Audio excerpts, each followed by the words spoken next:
So hey guys, welcome back to our channel focus studies. तो आज हम अपना अगला टॉपिक शुरू करने जा रहे हैं जो कि है pattern of land use in India. यानी कि इंडिया में लैंड का यूसेज जो है किस तरह से होता है, लैंड को किस तरह से इंडिया में यूज किया जाता है। ठीक है, इसे हम इस टॉपिक में तो अच्छे से समझेंगे। इसके साथ मैं कुछ शॉर्ट वीडियोस भी आपको प्रोवाइड करूंगा जिसमें आपको इस वीडियो के इन डेप्थ टॉपिक्स को अच्छे से समझने में हेल्प मिलेगी। और फिर इसमें जो इन डेप्थ में छोटे छोटे चीज हैं जो कि हम आपको इस वीडियो में सब कुछ तो समझा नहीं सकते हैं, तो आप शॉर्ट्स भी देखिएगा ताकि आपको और अच्छे से समझ में आ जाए। ठीक है, तो चलिए हम अपना वीडियो शुरू करते हैं। तो इंडिया में अच्छा, पहले हम टॉपिक समझते हैं। ठीक है, वो तो करेंगे, आएंगे जो टॉपिक के डिटेल पे तो जाएंगे, बट पहले टॉपिक में क्या है ये समझते हैं। Pattern of land use in India, यानी कि लैंड को किस तरह से यूज करना चाहिए।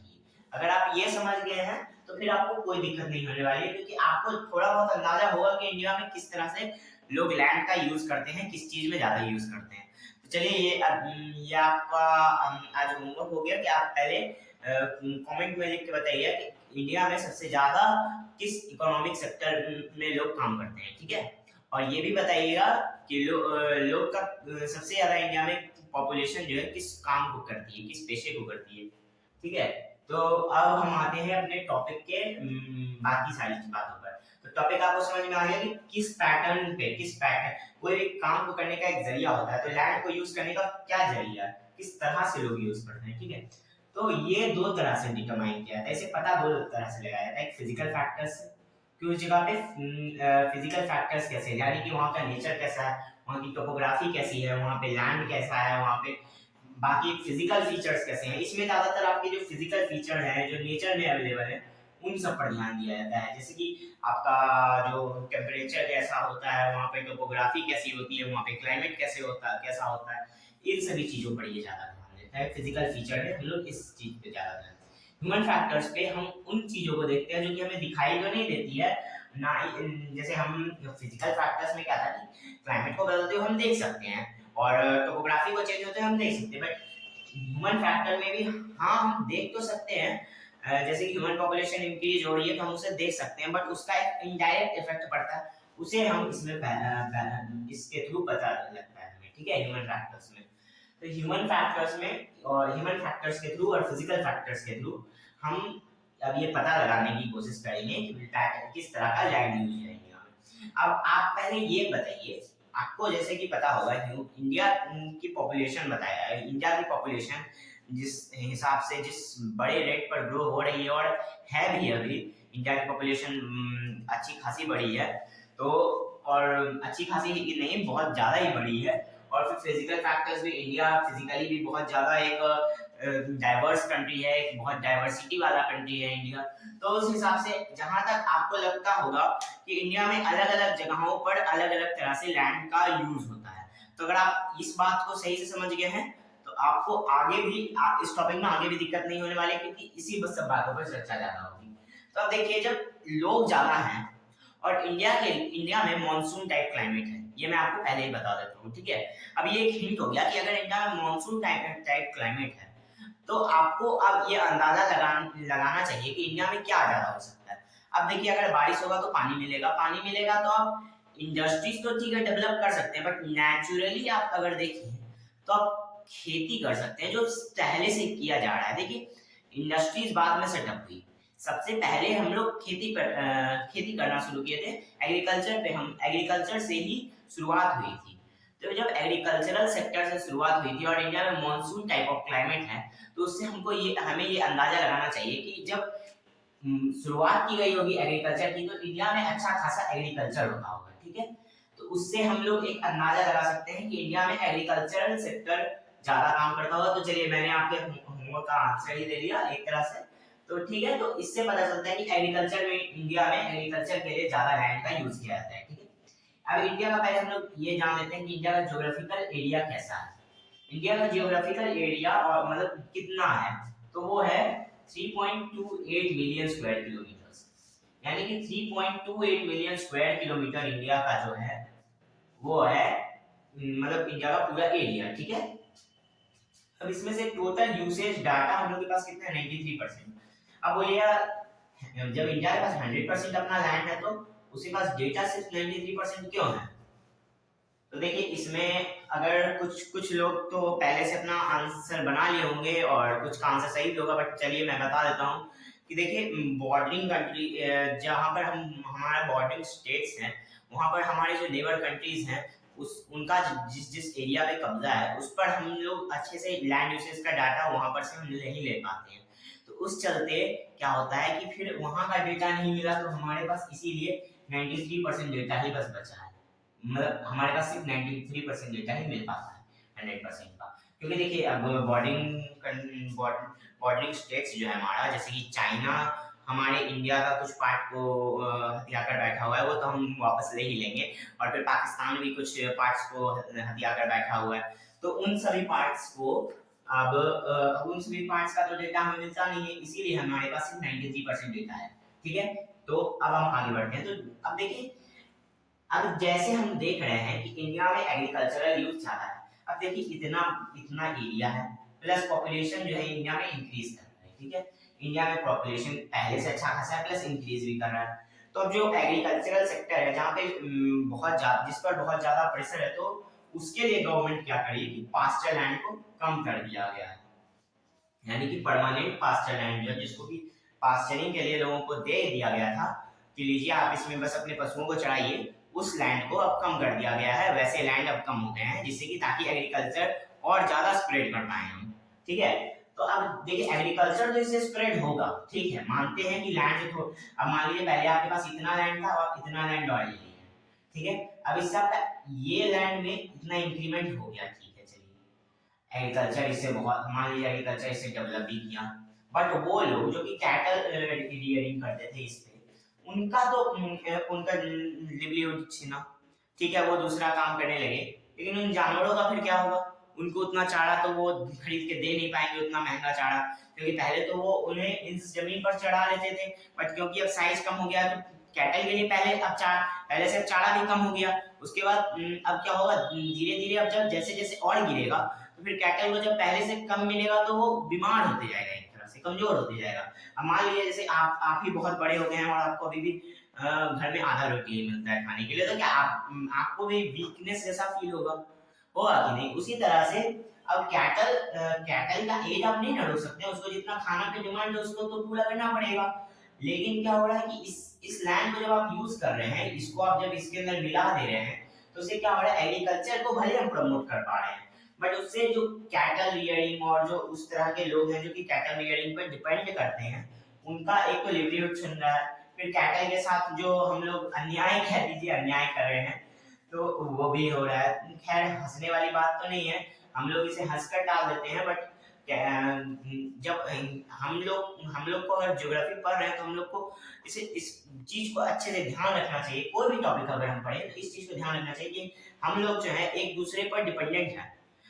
हमारे यहाँ हम लोग बायोडाइवर्सिटी में मतलब बायोडाइवर्सिटी में हम लोग ये समझते हैं कि लोग एक दूसरे पर डिपेंड करते हैं। जैसे आपने फूड चेन पढ़ा होगा तो एक दूसरे पे लोग डिपेंड करते हैं, एक दूसरे पे एक हर स्पीसीज डिपेंड करती है एक स्पीसीज पे। और अगर हम ऐसे करेंगे कि कैटल रियरिंग करने के लिए उनकी जगह छीन लेंगे, फॉरेस्ट की जगह छीन लेंगे, तो उससे क्या होगा? उससे यही ना होगा कि लैंड कमेगा। अभी हम आगे पढ़ेंगे भी कि फॉरेस्ट की जमीन कैसे कम रही है, ठीक है। अब उसके बाद देखिए कुछ पुअर क्वालिटी लैंड भी है, जैसे करंट फैलो लैंड मैंने आपको पहले ही फिर इससे पहले वाले टॉपिक में पढ़ाया, शॉर्ट्स वीडियो का हमें चेक कीजिए आपको मिल जाएगा। तो उन पुअर क्वालिटी लैंड को अब नेट जोन एरिया के अंदर मान लीजिए हम जोड़ दें, उन पुअर क्वालिटी लैंड पे एक साल में एक बार या फिर 2-3 साल में एक दो बार खेती हो जाता है, ठीक है।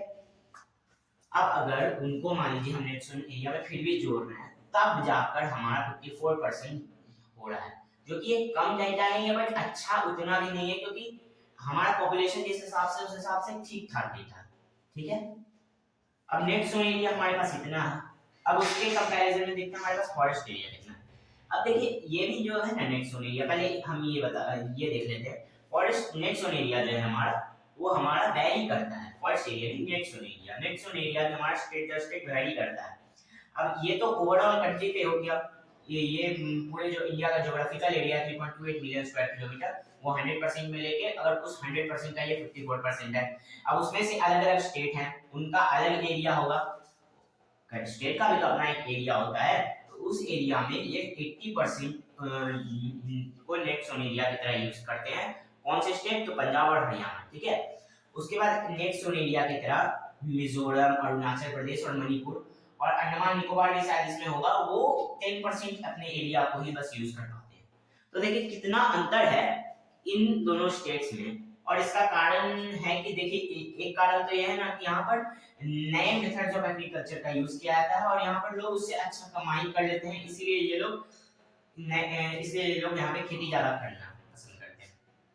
प्लस मिजोरम में क्या है कि मिजोरम, अरुणाचल प्रदेश और मणिपुर में थोड़ी सी पहाड़ी इलाका ज्यादा है, तो आप उतनी ज्यादा खेती नहीं कर सकते। हाँ, चाय की खेती यहाँ पर होती है, बट बाकी जो चीजें हैं जैसे कि आपका ये बाकी क्रॉप्स की खेती होती है वो यहाँ पर कम होती है, क्योंकि कैसे होगी आप बोलिए सीधी चढ़ाई का आप कहाँ पे खेती कीजिएगा, बस ये स्टेप्स और टेरेसेस पे ना, वहाँ पे ज्यादा चाय ये सब की खेती होती है, तो इसीलिए इन्हें खेती करने में यहाँ पर दिक्कत होती है, इसलिए नेट जोन एरिया इनका मात्र इतना ही 10%, ठीक है।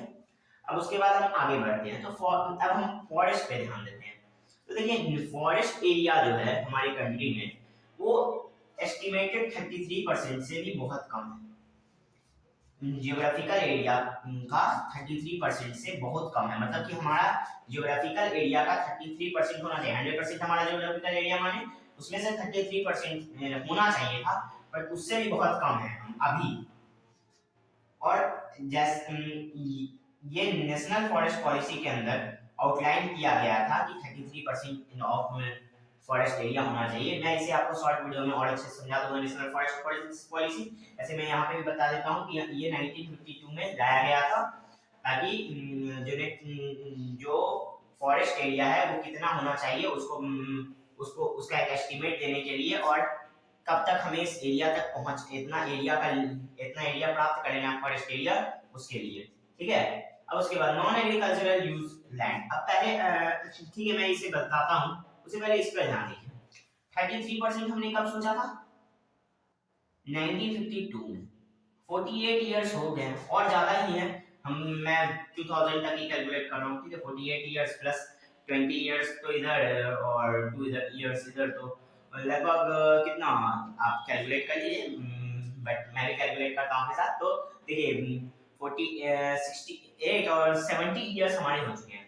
70 इयर्स में अभी तक इंडिया इस मुकाम तक नहीं पहुंच पाया है कि वो 33% ऑफ एरिया एस्टिमेटेड एरिया को प्राप्त कर सके फॉरेस्ट का।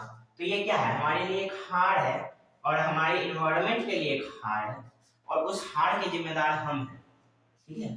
तो इस बात पर कभी सोचिएगा कि जो हमें ऑक्सीजन देता है उसके हम खुद के लिए अब इतने पेड़ नहीं लगा पा रहे हैं कि हम जीवित रह पाए।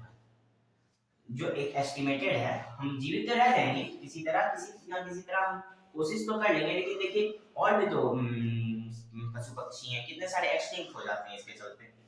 अब खैर मैं थोड़ा जियोग्राफी पढ़ाते पढ़ाते थोड़ा ज्यादा बह गया था भावनाओं में।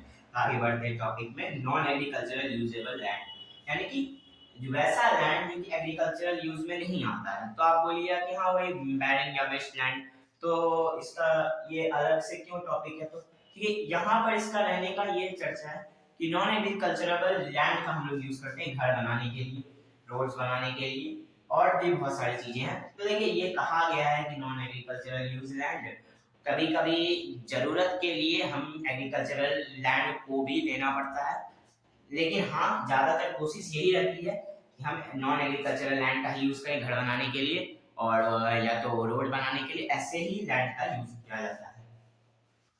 अब अच्छा, अब अगर मान लीजिए हम लोग पहले जैसे खेती ना करें, और अगर हम जैसे पहले हम लोग करते थे और थोड़ी सी खेती करते थे, और पहले जो ट्राइबल लोग थे वो अपने पेड़ पौधों का बहुत ध्यान रखते थे, फॉरेस्ट का बहुत ज्यादा ध्यान रखते थे।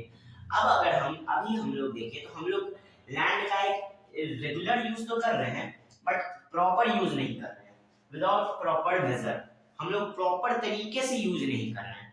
बिना कोई मेजर के हम लोग बस यूज करते जा रहे हैं, जिससे क्या नुकसान हो रहा है, जिससे ये नुकसान हो रहा है कि लैंड जो है वो रोज रोज डिग्रेड करते जा रहा है धीरे धीरे। इसका इफेक्ट हमें अभी थोड़ा थोड़ा पता चलने लगा है, इसलिए बहुत सारी गवर्नमेंट्स, इंटरनेशनल ऑर्गेनाइजेशन मिलकर इस पर काम कर रही है। बट अब अगर हम कंट्रोल नहीं करेंगे तो इससे और भी ज्यादा हार्श इफेक्ट हमें फ्यूचर में देखने मिल सकते हैं। ठीक है, तो इसी के साथ आपका टॉपिक ये pattern of land use in India खत्म होता है।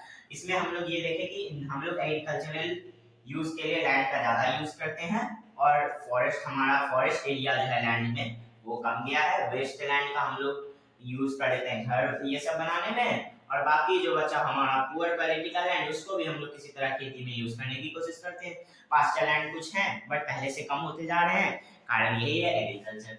तो एक ये मैं आपको अभी रिवाइज करवा दिया हूँ, तो आपको ये पूरा टॉपिक अब समझ में आ गया होगा। बाकी आप अगर किसी भी चीज में आपको प्रॉब्लम है, हमारे शॉर्ट्स वीडियोस देखिए, आपका डाउट और क्लियर होगा। और डाउट नहीं क्लियर हो रहा है तो आप हमें कमेंट कर सकते हैं। So thanks for watching.